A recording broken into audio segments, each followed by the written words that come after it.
sometimes one of the most intriguing questions that people ask is, what am I supposed to think? Is my child really a soul? And what's the yoga bit about children?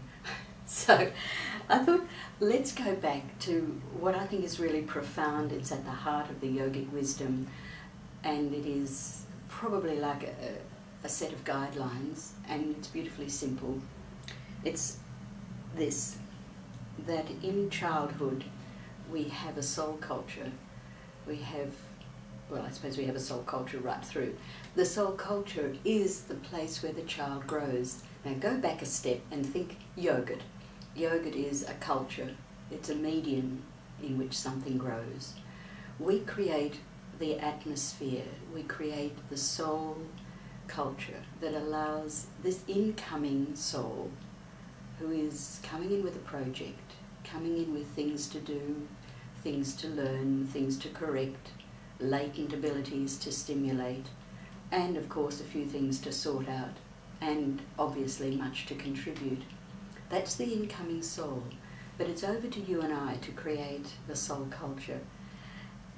And to make it work, we just need to be quite simple. There are 4 atmospheres, and they go right through life. They are love, patience, understanding, and ordered activity. Now, we go back and we think, love, patience, understanding, ordered activity, aren't they the same thing? Well, maybe, but let's take them separately and just say, what do we mean by love? And when we say love, I do not mean indulgence. I do not mean that we have to hug the child all day.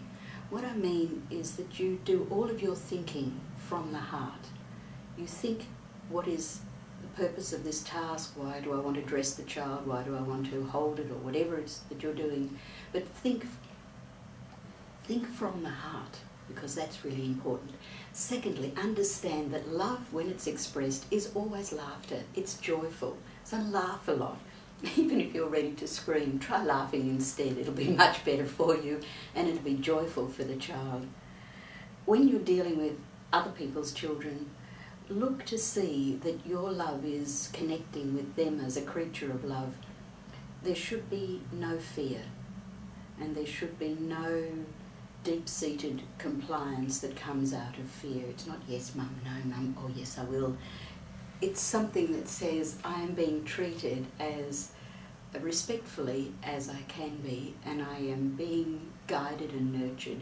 The love is really recognising there is potential in the child, and that the behaviour, when it's not exactly perfect, doesn't warrant us creating fear and being aggressive, but rather coming back to our heart and thinking a little more fully, what is it that I could do that would improve this situation? What is it that I can do that would bring out the potential that I know is there? Because between you and me, this child that you have, who is the soul, it could be the Buddha in another incarnation. It's not an empty vessel. It's not a blank slate.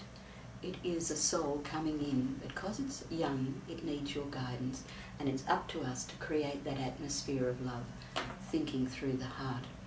Now the second one, patience, I think is gorgeous. Just go back to the hospital and think, in the olden days, people went into hospital as a patient, and the task was for the medical people to observe them, to find out what they needed to do before they treated them with surgery or medication.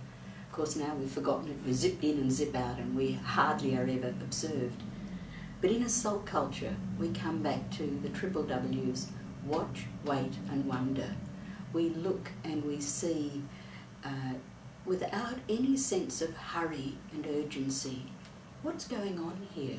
What is it that this child, whether it's the baby or a 7-year-old, what is being done? What is being thought? What is actually happening here?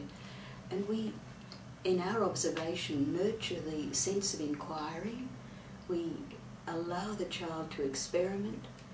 Sometimes you might see the fingers coming too close. That's okay. Heat is going to cause the child to pull its fingers back. It doesn't need you to shout. It needs you to observe, to be patient, and create that atmosphere of patience. Now there are these other two atmospheres, understanding is one that I think is greatly misunderstood.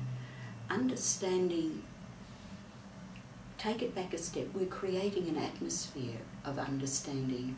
That is, we're allowing the child again to learn, to display some of its imperfections, some of its lack of knowledge, what it needs, what your child needs, what the child whom you're caring for needs.